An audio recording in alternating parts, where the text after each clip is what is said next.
Hey everyone, in this tutorial, I'll show you how to use the HubSpot Marketplace Scraper by ParseForge, which you can find on Apify.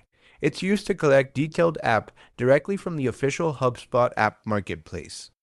This actor pulls comprehensive data about HubSpot apps, including app descriptions, pricing models, vendor details, supported integrations, certification status, screenshots, and technical specs.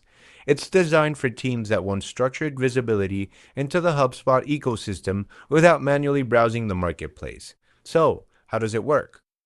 The scraper is search-based. You start by entering a search query like marketing, CRM, analytics, or scheduling. From there, you can optionally apply filters like app categories, pricing type, certification status, and product type.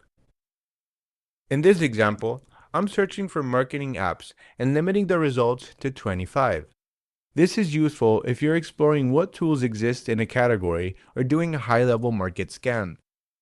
You can narrow this down further by filtering only HubSpot certified apps, specific categories like sales or automation, and pricing types like free, freemium, or paid. And remember, if you leave them empty, it'll include all the categories.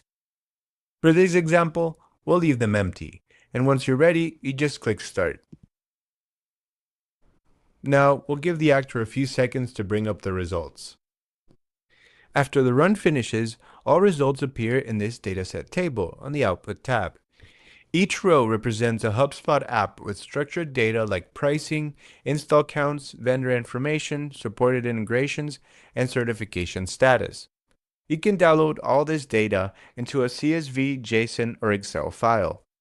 Useful for internal research, tool comparison, vendor evaluation, or reporting workflows.